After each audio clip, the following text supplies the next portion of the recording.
Bismillahirrahmanirrahim. Assalamualaikum warahmatullahi wabarakatuh. Alhamdulillahirabbil alamin. Alhamdulillahilladzi an'ama 'alaina bi ni'matil iman wal islam. Walladzi an'ama 'alaina bi ni'matis sihhati fil badani wal amni fil baladi wal watan. Alhamdulillahilladzi جمعنا في هذا المكان وما كنا لنجتمع لولا أن جمعنا الله الرحمن. أشهد أن لا إله إلا الله وحده لا شريك له وأشهد أن محمدا عبده ورسوله شهادة تعلن بها اللسان عما تضمنه الجلال من التصديق بها والإذعان. اللهم صل وسلم وبارك على سيدنا محمد سيد الأدنان وعلى آله وصحبه وبارك وسلم بالإحسان. وبعد، معاشر الحاضرين حاضرات الصائمين الصائمات القائمين القائمات rahimani wa rahimakumullah. Yang pertama dan utama, mari kita bersyukur atas segala nikmat yang Allah berikan. Betapa banyak dan betapa lengkap nikmat yang Allah berikan kepada kita. Namun banyak di antara manusia yang tidak mampu bersyukur, sehingga disebutkan di dalam Al-Quran pada dua ayat, wa qalilan min ibadiyasy syakur. Sangat sedikit di antara hamba-hambaku yang bersyukur. Atau di dalam surah Al-Mulk Tabarak, yang biasa membaca surah Tabarak pasti sering, wa qalilan ma tashkurun. Sangat sedikit sekali di antara hamba-hamba yang bersyukur. Maka syukur ini membawa kepada ibadah-ibadah yang lain. Kita mensyukuri iman kita, mensyukuri keadaan kita sebagai hamba Allah, maka Allah akan menambah nikmat-nikmat iman yang lain. Maka kita dipanggil oleh Allah Subhanahu wa taala dengan panggilan kasih sayang, Nidaatul Rahman li ahli iman. Kata para ulama, itu panggilan kasih sayang. Ya ayyuhalladzina amanu, wahai orang-orang yang telah masuk ke dalam iman. Tapi ada juga ulama yang mengatakan itu panggilan kewaspadaan. Orang-orang yang beriman belum tentu imannya itu tetap. Maka salah satu ayat yang berbunyi, ya ayyuhalladzina amanu ittaqullaha haqqa tuqatih wa la tamutunna illa wa antum muslimun. Itu panggilan bukan panggilan kasih sayang, tapi ada mengandung kewaspadaan. Wahai orang-orang yang telah beriman. Ini ayat-ayat menunjukkan madaniyah. Sebagian ulama mengatakan ini ciri-ciri ayat turun di Madinah. Banyak sudah orang-orang beriman. Kalau ciri-ciri ayat Makkiyah, ya ayyuhan nas, wahai sekalian manusia. Adapun ayat-ayat yang ini itu ayat-ayat madaniyah. Di dalam Al-Quran banyak sekali, ada 83, kalau tidak salah 83 atau 93 ayat yang berbunyi ya ayyuhalladzina amanu, wahai orang-orang yang telah beriman. Ada dua makna. Yang pertama, kasih sayang Allah kepada orang-orang beriman. Asal kita menjaga kualitas iman kita. Maka dalam tema pada subuh yang mulia ini kita akan mengkaji amaliyah yang dahsyat, yang luar biasa untuk menstabilkan atau menjaga kualitas iman kita, sehingga kita tetap menjadi orang-orang yang beriman sampai akhir hayat kita. Yang pertama tadi dikatakan ini kasih sayang Allah. Kalau kita tahu ma'rifat kepada Allah, tahu dengan kasih sayang Allah, maka kita akan beruntung. Ada seorang Badui itu orang Arab, tapi dia tinggal di pedesaan, berternak atau berkebun. Ya, ada orang-orang Arab yang di pinggiran. Dia tidak mau ke tengah kota, dia di pinggiran. Datang kepada Abdullah bin Abbas.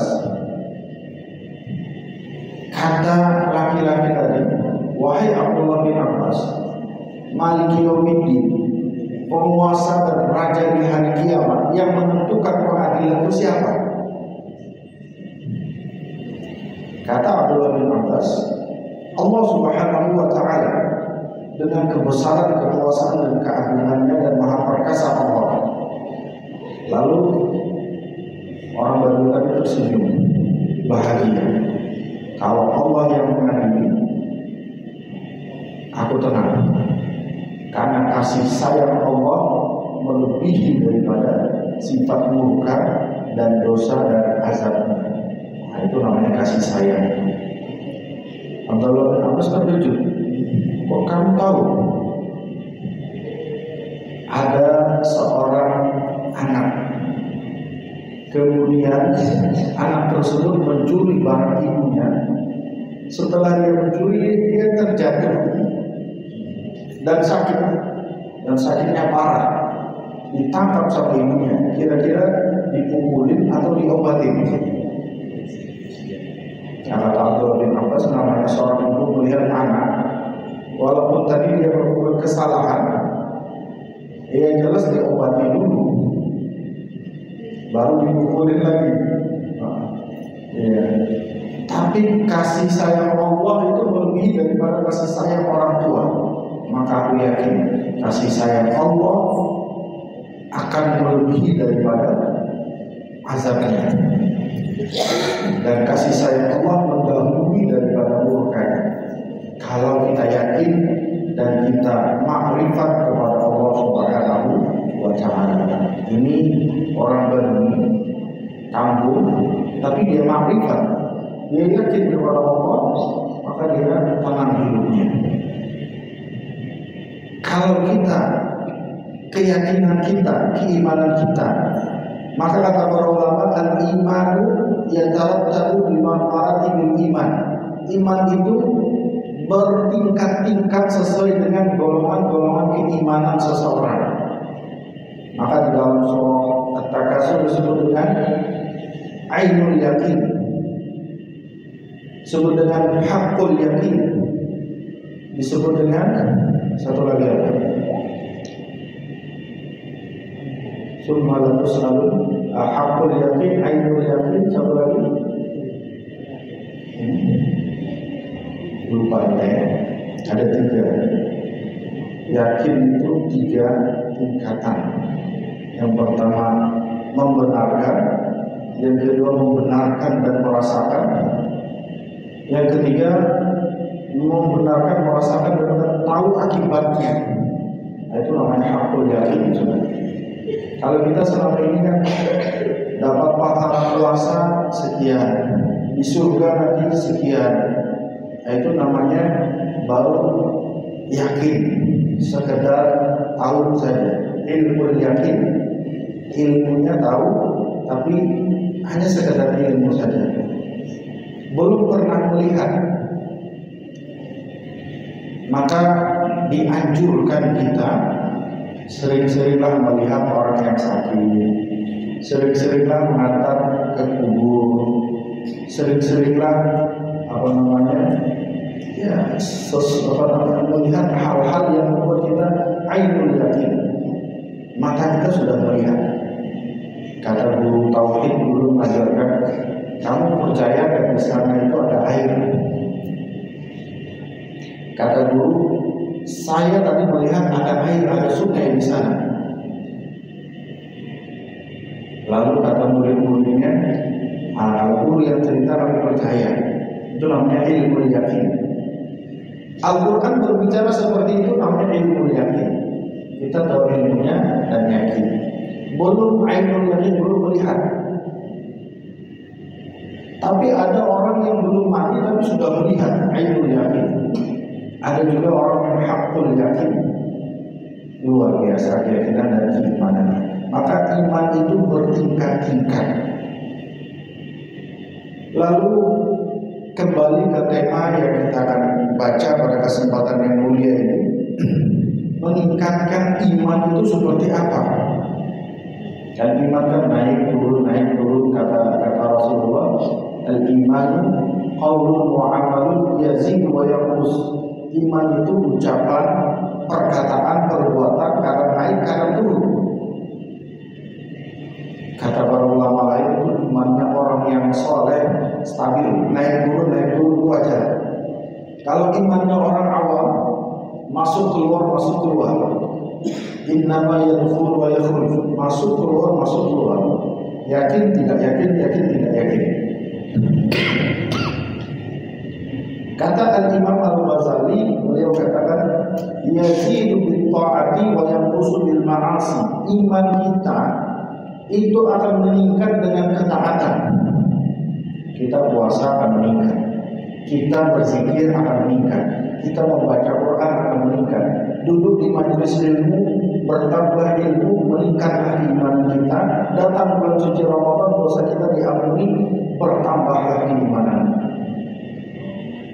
Tetapi kata beliau, wa yanqusu bil ma'asi. Nah, kadang-kadang iman kita ini berkurang, terhijab, menjadi malas, menjadi futur. Futur itu bahasa sekarang itu dong, lemah, gak semangat, sudah seakan kurang yakin lagi. Kemudian bil ma'asi, dengan ada dosa, ada maksiat yang pernah dilakukan dan dia belum bertobat dari maksiat tersebut. Maka dalam momentum Ramadan ini, bulan yang penuh barakah, maghfirah, keampunan Allah Subhanahu wa taala, tidak henti-hentinya kita mengajak hadirin wal hadirat untuk senantiasa kita sama-sama bertobat kepada Allah Subhanahu wa taala. Kemudian Allah berfirman dalam surah Fatir ayat 29,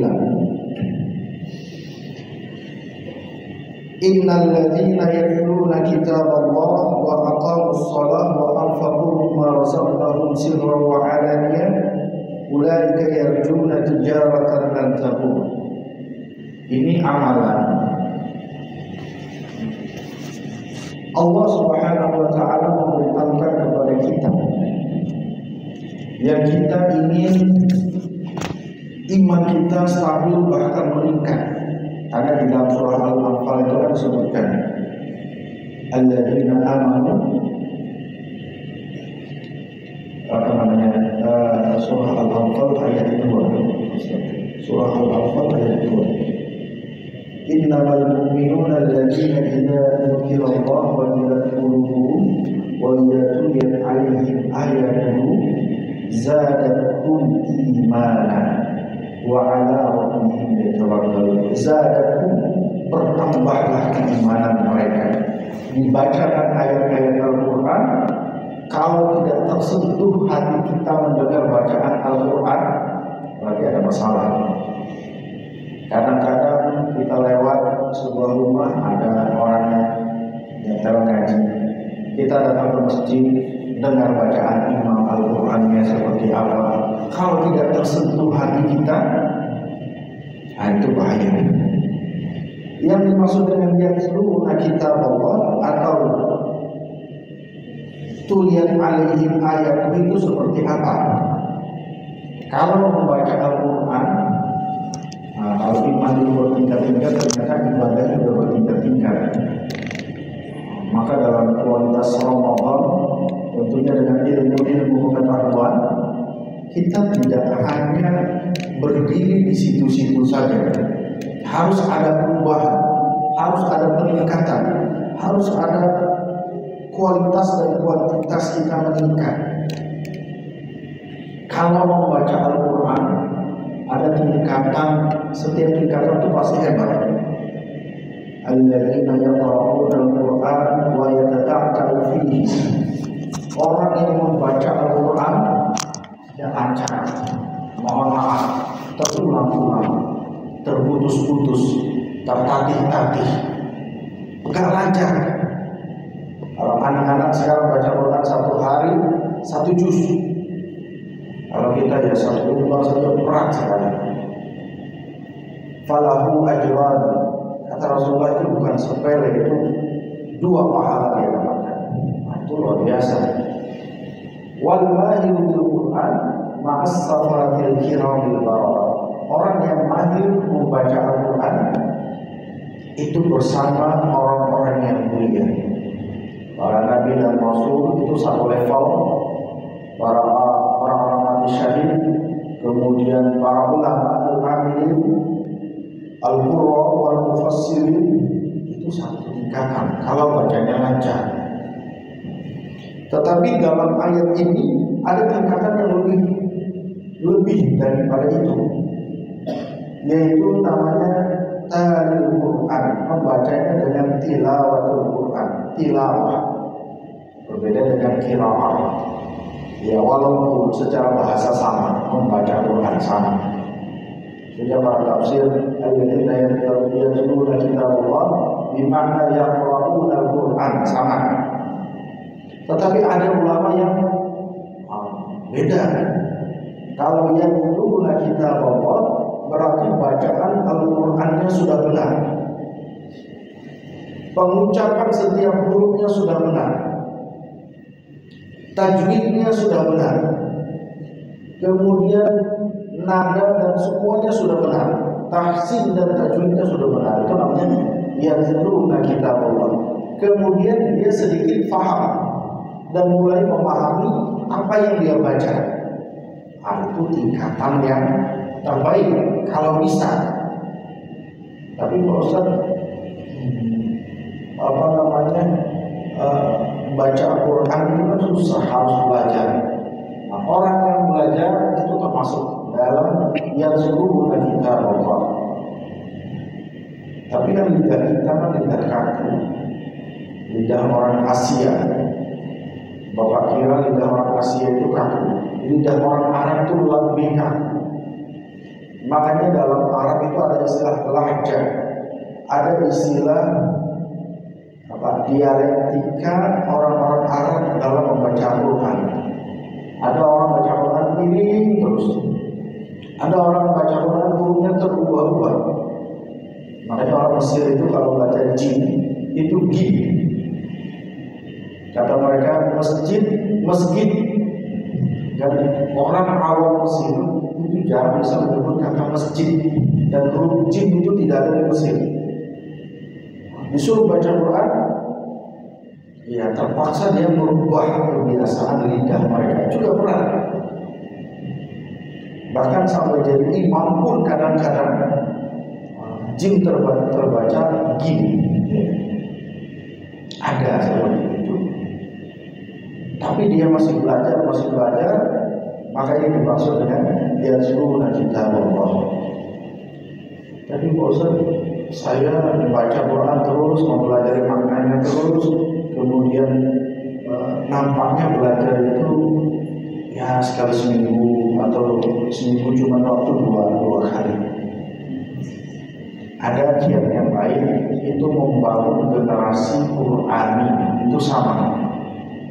Ada kajian-kajian Quran, ada makan Quran, ada guru-guru Quran yang mengajar Quran, kemudian membimbing murid-muridnya. Nah, itu namanya yatluna kitabullah, itu masuk dalam golongan itu.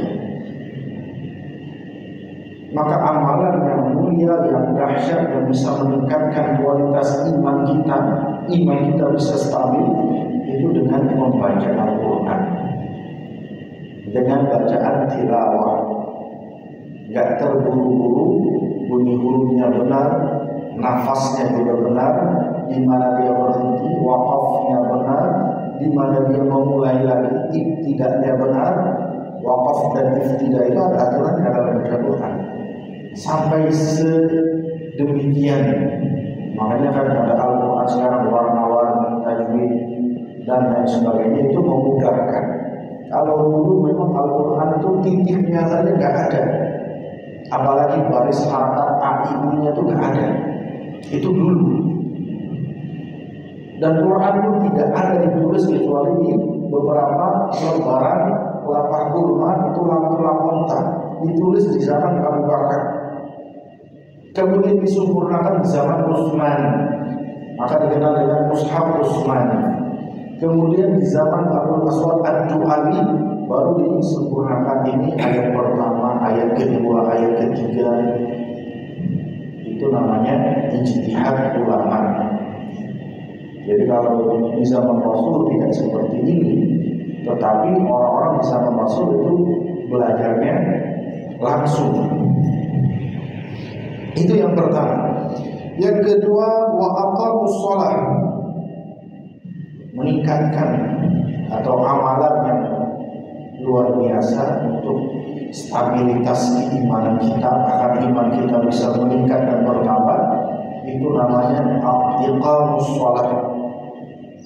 Selama ini kadang-kadang kita itu hanya sekedar ada shalah, menunaikan, melaksanakan, itu namanya ada shalah. Salahkah Ustaz? Tidak. Karena orang yang menunaikan sholat, gugur kewajiban mereka, pahalanya dapat.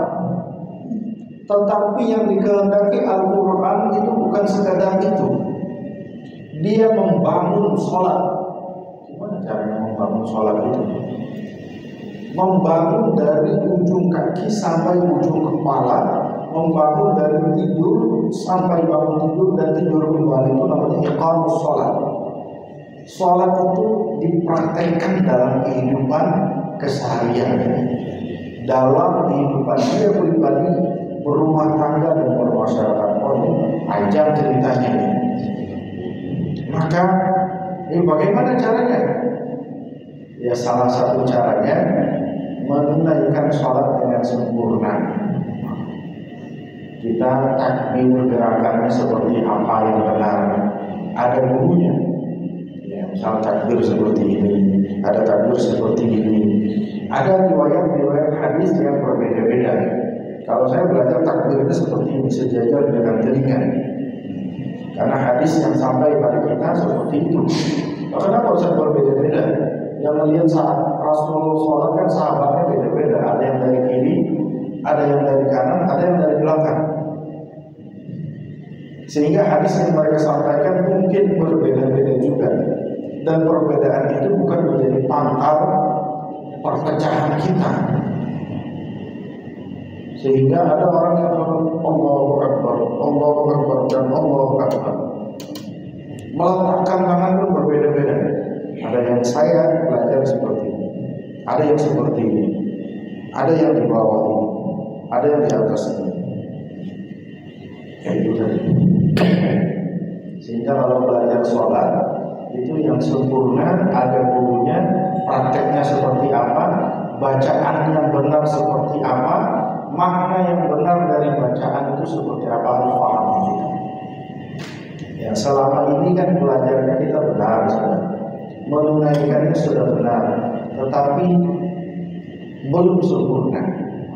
Belum sempurna. Barangkali ada yang sudah sempurna, karena kita berjamaah di masjid, yang sempurna itu menularkan biasanya. Ada orang ketika waktu azan itu berat sekali, lebih mementingkan urusan dunia daripada panggilan Allah. Ini cerita. Kemudian dia berdoa. Setiap sholat doanya cuma 3. Ya Allah, mudahkan usaha saya bisa naik haji, beli rumah, beli mobil. Doanya 3 aja. Beli mobil, beli rumah, naik haji. 3 Pak ya. Habis sholat udah 3. Setelah selesai sholat ya 3 doanya. Apa tadi? Beli mobil, beli rumah, naik haji. Begitu pulang dari haji, usahanya udah mulai tidak stabil lagi.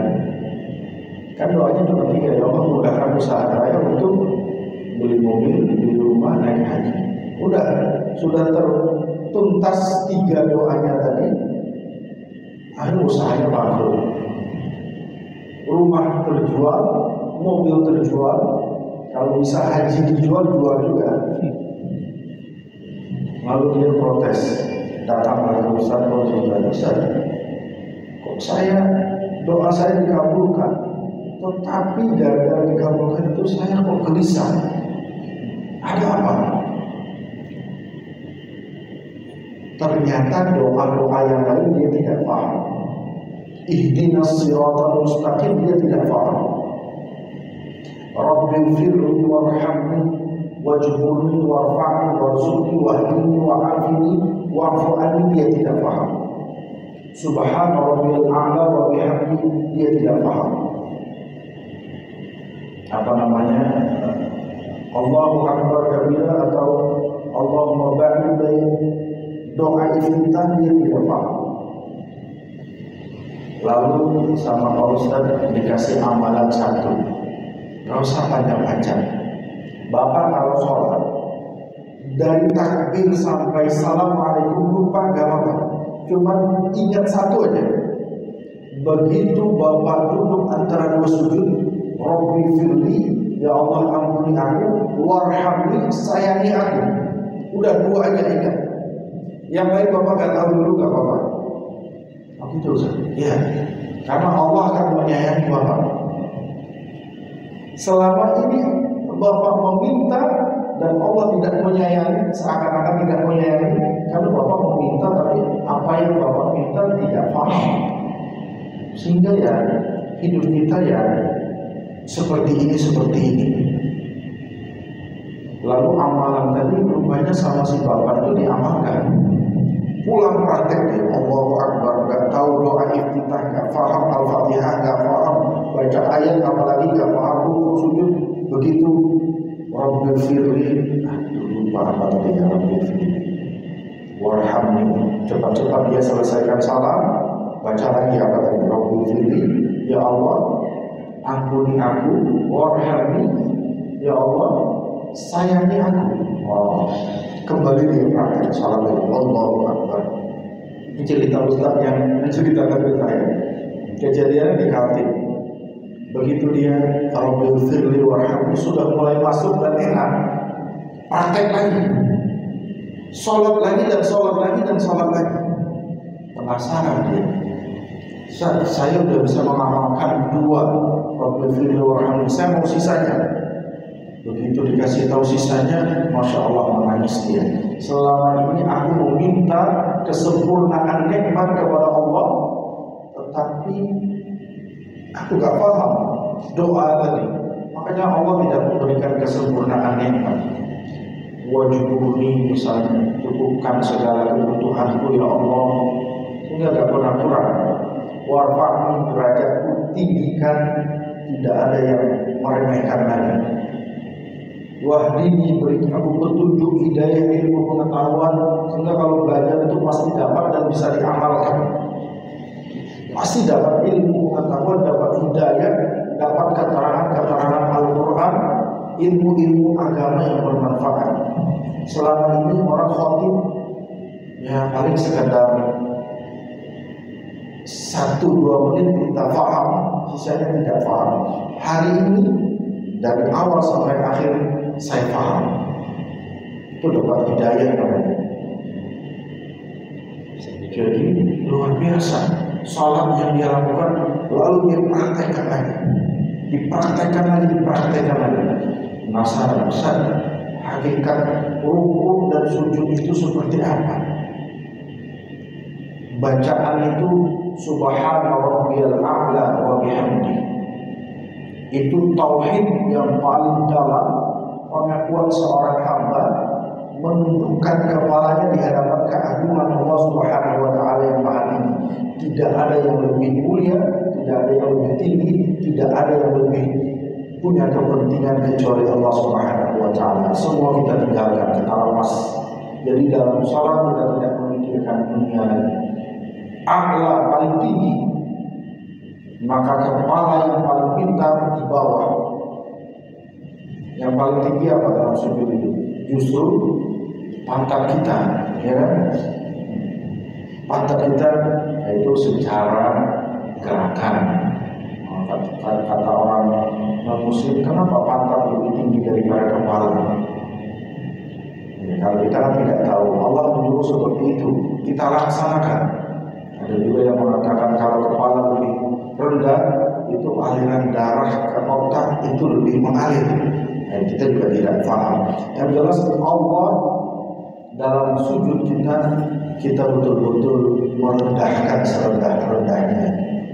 La haula wala quwwata illa billah. Nyaman sekali sujud, lama sekali sujud. Akhirnya singkat cerita beberapa tahun kemudian si bapak ini mendapatkan betul-betul apa yang dia minta dalam sholatnya. Itu namanya iqamus sholat. Jadi hari ini pekerjaan sudah hilang, rumah yang mewah juga sudah hilang, kemudian usaha sudah hilang, mobil dan kendaraan juga sudah hilang. Tetapi bapaknya bahagia sekali. Kalau mau ke masjid, rumahnya jauh dari masjid, dia jalan kaki dengan santainya. Belum azan dikumandangkan sudah duduk di dalam masjid, tenang sekali. Pulang dari masjid, dia ingin berlama-lama di masjid. Kemudian ketika di rumah semua salat sunnah dilaksanakan, salat duha, salat rawatib, salat tahajud, salat witir, semua dilaksanakan. Bahkan melebihi daripada ketentuan. Boleh kalau satu salat duha itu kan cuma 8 rakaat, tapi ini menambah lagi salat apa?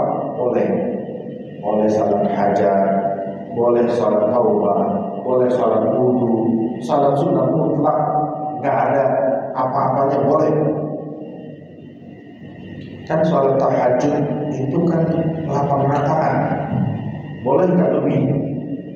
Ya makanya orang-orang Madinah dulu itu iri dengan orang Mekah. Orang Mekah itu sholatnya 8 rakaat, tapi setelah 2 rakaat mereka tawaf. Setelah 4 rakaat mereka tawaf. 4 rakaat tawaf. Kata orang Madinah, kita nggak bisa tawaf ini. Kalau begitu setelah 4 rakaat tambah lagi 4 rakaat, tambah lagi 4 rakaat, tambah lagi 4 rakaat. Makanya di Madinah mulai sholat 20 rakaat. Kemudian di luar, di zaman Umar bin Abdul Aziz, kalau penduduk Mekah Madinah seperti itu, kita tambah salat tarawih 36 rakaat. Jadi 36 rakaat di Damaskus Syria. Itu di zaman Khalifah Umar bin Abdul Aziz.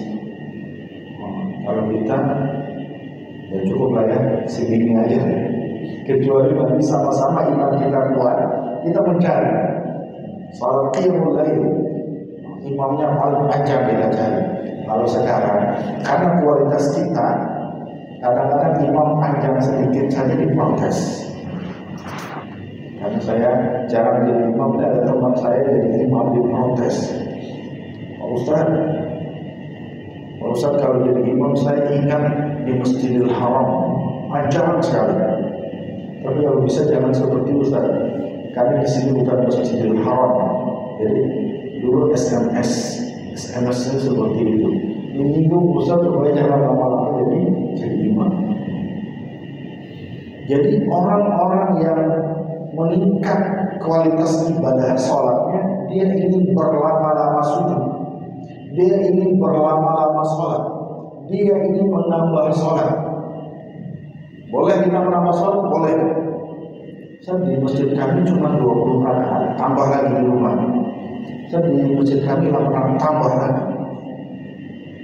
Yang paling banyak menambah sholat itu Imam Ahmad bin Hanbal.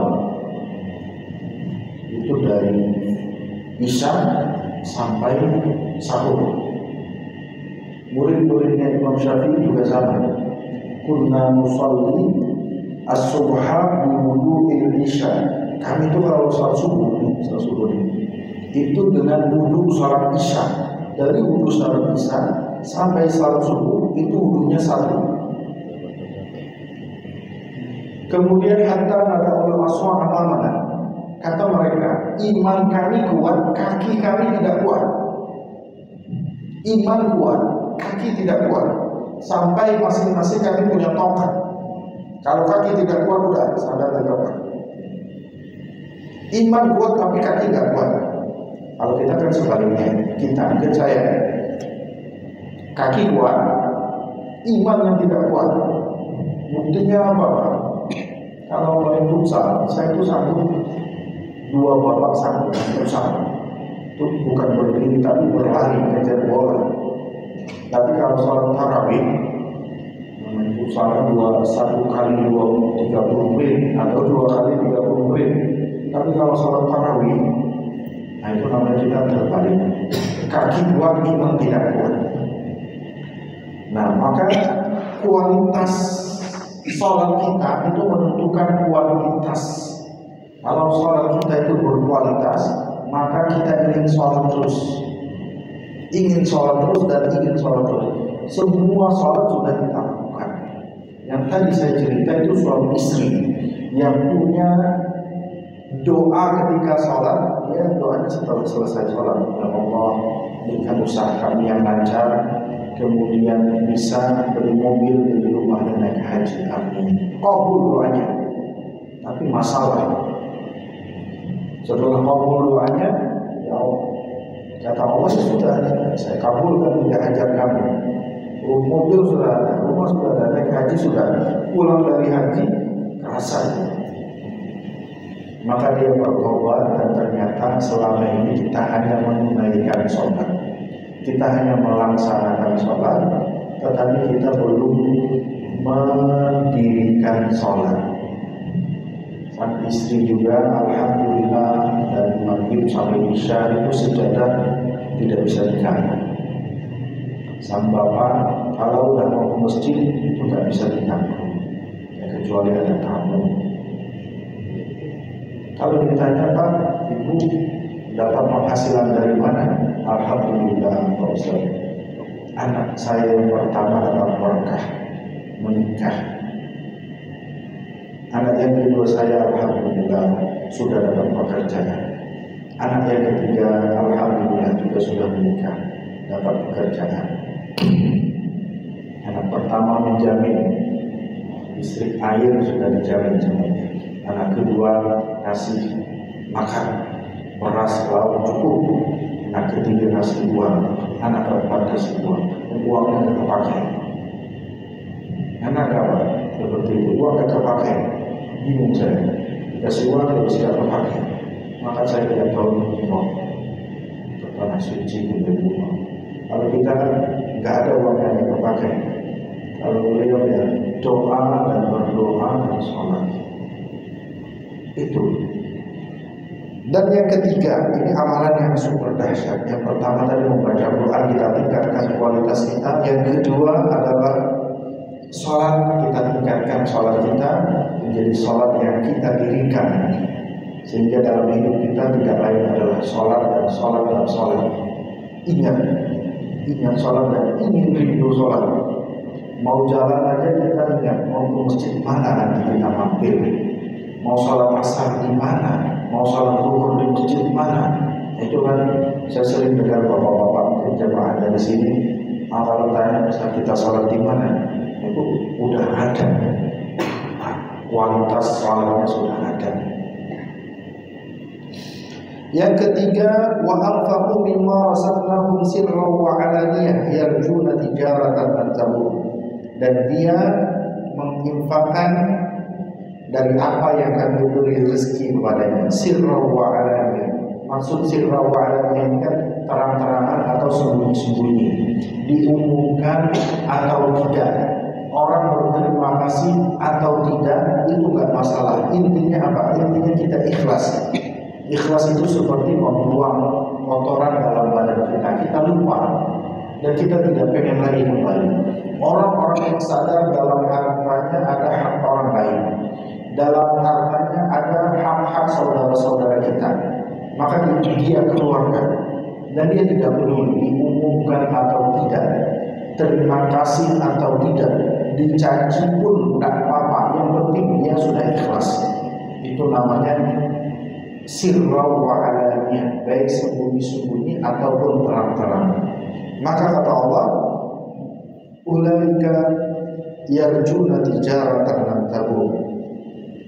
Yarjuna tijaratan lan tabur. Orang-orang tersebut adalah orang-orang yang mengharapkan perniagaan yang tidak pernah goyah. Jadi orang-orang yang mau mengamalkan 3 amalan tadi itu tidak bisa dilawan, tidak bisa goyah, tidak bisa dilawan. Hati-hati, doanya kabul, amal ibadahnya diterima oleh Allah Subhanahu wa Ta'ala. Dan yang paling penting, ja'alallahu min kulli dhaiqin makhraja wa min kulli hammin faraja wa yarzuquhu min haitsu la yahtasib. 3 amalan tadi, maka dengan janji Rasulullah SAW, orang yang bersih hatinya, orang yang amal ibadahnya berkualitas, atau kata para ulama, ja'alallahu min kulli dhaiqin makhraja. Setiap masalah, kita kan semua punya masalah, ada saja masalah yang datang. Setiap masalah itu jalan keluarnya itu mudah, ada solusi. Bahkan dia mengatasi masalah orang lain, masalah dia mudah, masalah orang lain bisa teratasi. Kemudian wamin kulli hammin faraja. Kadang-kadang manusia itu punya sifat hati itu kadang gelisah, kadang sedih, kadang sempit.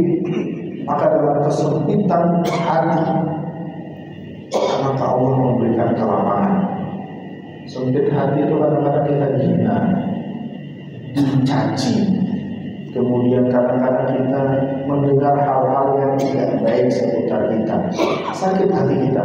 Tetapi bagi orang-orang beriman tidak masalah, semua Allah lapangkan dadanya. Wa yarzuquhu min haitsu la yahtasib. Dan Allah beri dia rezeki dari arah yang tidak dikira-kira. Ini yang kita kaji surah Fatir ayat 29 dan seterusnya. Wa qalu alhamdulillahilladzi azhaba 'anna al-hazan. Nah, ini mereka berkata, sebagian ulama mengatakan ini di surga, tapi sebagian juga mengatakan di dunia pun mereka merasakan kesedihan itu tidak ada.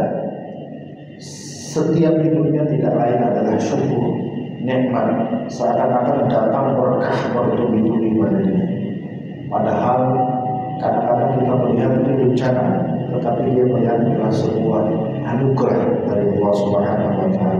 Dan ucapannya selalu alhamdulillah, alhamdulillah, alhamdulillah. Inna rabbana laghafurun syakur. Baik karena waktu kita dibatasi, waktu syuruk. Ada tanya jawab apa ya? Ada ya? Kalau mau bertanya silakan. Sebelum kita tutup.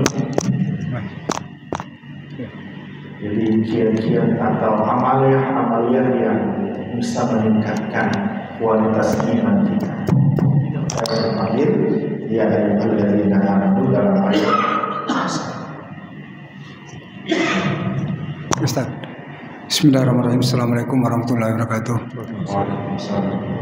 Apa yang disampaikan tadi Ustadz itu bagi saya itu cukup berat dan padat. Cuman ini ada ingin saya tanyakan Ustadz, mungkin di luar apa yang disampaikan tadi Ustadz terkait masalah pembayaran fidyah. Pembayaran fidyah. Terkadang karena di dalam SK kantor Kemenak itu pembayaran per hari per jiwa, itu per hari per jiwa. Tapi terkadang ada orang atau jamaah, salah satunya orang di mana pembayarannya itu dia bayar di depan, jadi dia bayar sekaligus. Dan terkadang juga ada yang membayar pada saat pembayaran zakat fitrah. Jadi dia gabung sekalian dengan zakat fitrah. Tapi ini pembayaran fidyah saya. Itu kira-kira menurut Ustadz ya, kira-kira itu gimana Ustadznya? Terima kasih. Assalamualaikum warahmatullahi wabarakatuh. Wa 'alal ladzina yutiqunahu fidyatun ta'amu miskin. Itu ayatnya. Fidyah itu bagi dua golongan. Yang pertama, orang yang punya hutang puasa, dia tidak sempat membayarnya, keburu dia meninggal dunia. Misalnya, orang tersebut bertaubatnya di umur 75 tahun bertobat. Pada umur 76, 75, 73 itu dia tidak puasa. dan dia berupaya untuk membayarnya, tidak sempat lagi keburu meninggal dunia, itu dia membayar fidyah. Kalau misalkan dia punya ahli waris dan ahli waris mau membayarkannya atau dengan sisa harta yang dia punya, ini saya mau membayar fidyah yang dulu. Yang kedua adalah orang yang sakit dan tidak mungkin bisa sembuh lagi. Sakit tidak bisa sembuh lagi, itu golongan yang membayar fidyah. Adapun yang ketiga itu khilaf, yang misalkan puasa yang 3 tahun yang lalu baru kita qada sekarang, itu menurut mazhab Syafi'i itu kita membayar fidyah, tetapi wajib mengqada puasanya. Karena amalan puasa ini selain amalan fisik jasad, juga amalan sosial.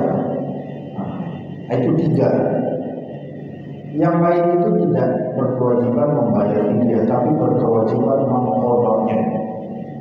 Bagaimana dengan ibu hamil?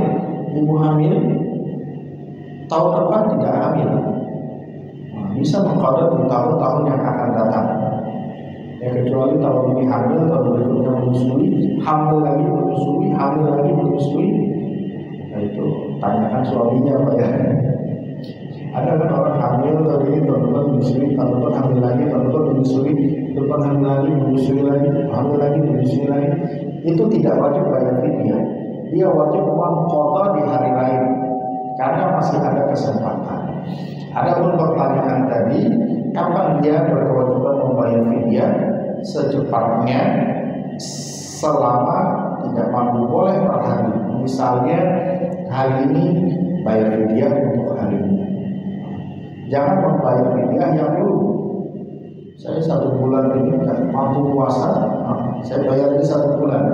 Belum, karena kewajiban fidyah itu setelah dilewati harinya. Maka sebagian besar banyak orang membayar fidyah di hari akhir Ramadan. Dan ketentuan sesuai dengan ketentuan yang difatwakan ulama kita. 1 jiwanya berapa, per harinya berapa, itu sudah ada ketentuan. Kita ikuti saja, kita ikuti. Kemudian nanti dipisahkan, dari ambil zakat dipisahkan. Ini fidyah disalurkan kemana, ini zakat disalurkan kemana. Kalau kita tidak paham, kita tanya majelis ulama atau kemenang yang mengedarkan itu. Dan insya Allah kita ketemu orang-orang yang berhak menerima fidyah tadi. Berupa uang boleh, berupa uang, tidak harus makanan. Karena sekarang standar makanan berubah-ubah.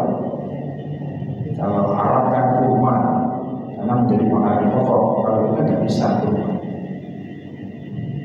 Beras pun tidak bisa, karena kita tidak bisa makan nasi saja, harus ada sayur dan lauk-lauknya. Itu distandarkan menjadi nilai rupiahnya berapa. Sehingga kalau kita membayar fidyah, orang yang menerimanya pun harus paham. Ini adalah fidyah yang harus dijadikan makanan, jangan dijadikan perhiasan, apalagi baju lebaran. Seperti itu Bapak, mudah-mudahan bisa dipahami. Silakan. Assalamualaikum warahmatullahi wabarakatuh, Ustaz.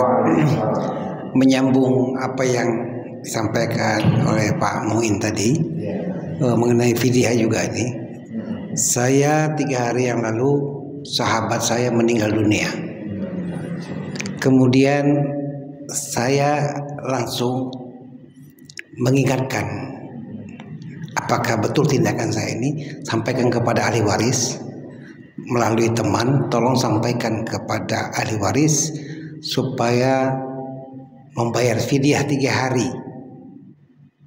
hari almarhum. Pertanyaan saya, apakah itu sudah betul tindakan saya? Yang kedua, apa wajib dilaksanakan oleh ahli waris? Terima kasih Ustaz. Assalamualaikum warahmatullahi wabarakatuh. Ya, mengingatkan adalah sebuah perbuatan yang baik. Kita mengingatkan, barangkali orang tidak paham atau barangkali orang belum mengerti. Tetapi kadang-kadang apalagi kita Bapak kan sudah senior, insya Allah itu adalah perbuatan yang baik. Mengingatkan satu keluarga untuk membayar fidyah. Kemudian apakah ini kewajiban ahli waris? Itu bukan bagian kewajiban ahli waris, akan tetapi harta yang ditinggalkan oleh yang meninggal dunia itu kan pasti ada. Maka dari situlah dibayarkan utang piutang dia. Utang kepada Allah lebih berhak untuk didahulukan. Jadi utang kepada Allah 3 hari kali berapa rupiah, berapa puluh ribu, ya segitu dia keluarkan. Kemudian kalau ada utang piutang, barulah sisanya jadikan harta waris, tidak banyak. Ya itu sudah benar kita mengingatkan. Jadi kalau bisa ya mengingatkan yang puas sama yang dua puasa itu lebih baik. Itu. Terima kasih mudah-mudahan mafhum bisa dipahami. Ya, Bapak Ibu, ada lagi tidak ada? Silakan.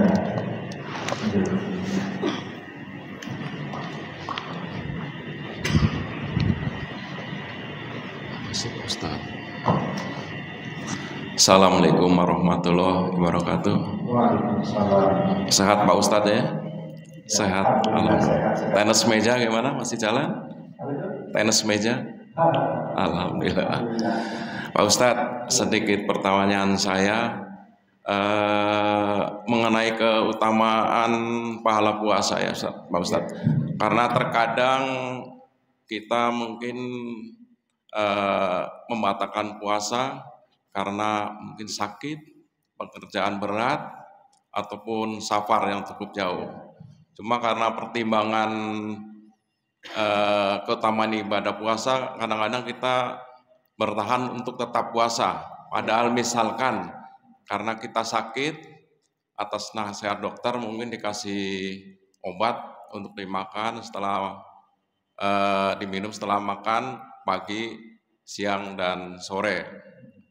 Kadang kita memang istilahnya membantah, malah justru kasih masukan, bolehkah kita makan diganti waktu malam hari? Misalkan begitu. Padahal dalam diri sendiri tahu bahwa rasa sakit itu dirasakan pada waktu siang hari. Tapi karena kita mengejar keutamaan pahala puasa Ramadan, terus misalkan diganti di lain bulan Ramadan, apakah kita masih tetap mendapatkan keutamaan pahala puasa Ramadan? Itu aja Pak Ustadz, terima kasih. Wassalamualaikum warahmatullahi wabarakatuh.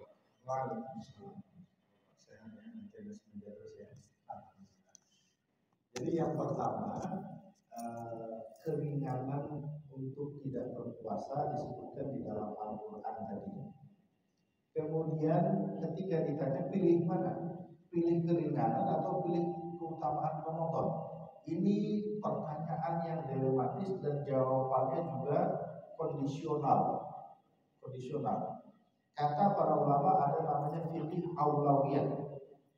Fiqih aulawiyat itu ada yang mengarang Dr. Yusuf Mardawi, ada majlis Ifta Darul Fatwa di Mesir, kemudian di Arab Saudi. Kalau sesuatu tersebut seperti pekerjaan yang harus dilakukan dan melelahkan dan mengakibatkan kita itu bisa cedera itu dalam artian kondisi fisik kita itu nggak mampu lagi, maka dianjurkan mengambil keringanan. Kalau ada keringanan dari atasan, dari bos kita tidak mengambilnya. Kadang-kadang bos bisa marah.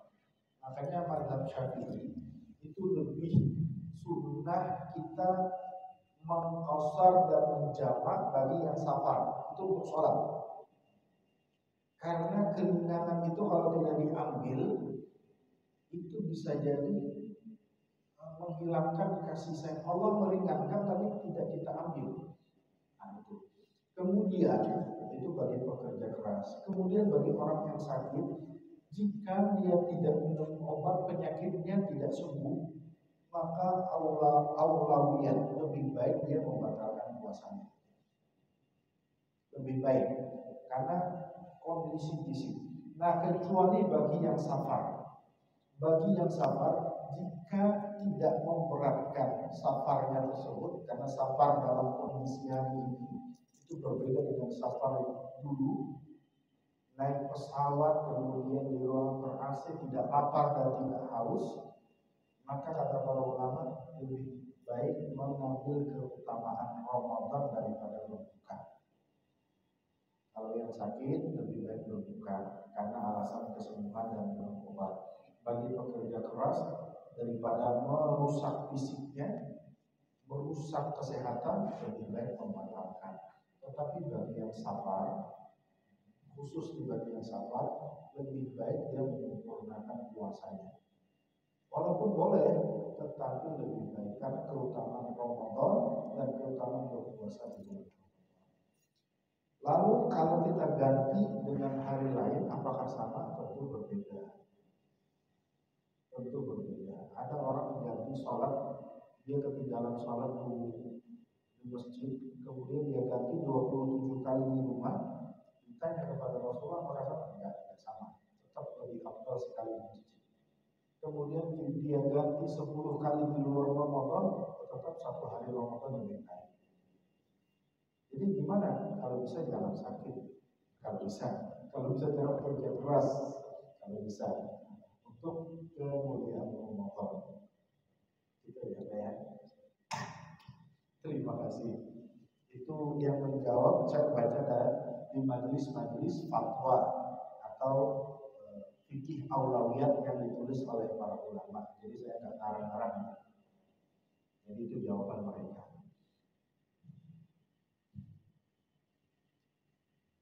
Baik, kita baca doa penutup majelis. Subhanallah bihamdihi, subhanallah bihamdika, asyhadu an la ilaha illa anta, astaghfiruka wa atubu ilaik. Amin ya rabbal alamin. Wassalatu wassalamu ala asyrofil anbiya'i wa sayyidina Muhammad wa ala alihi washabbihi ajma'in. Allahumma fa'alna bima 'allamtana wa 'allimna ma yanfa'una wa zidna 'ilma. Rabbana taqabbal minna innaka antas sami'ul 'alim wa tub 'alaina innaka antat tawwabur rahim. Allahumma ighfir lana dhunubana wa li walidina kama rabbayana shighara.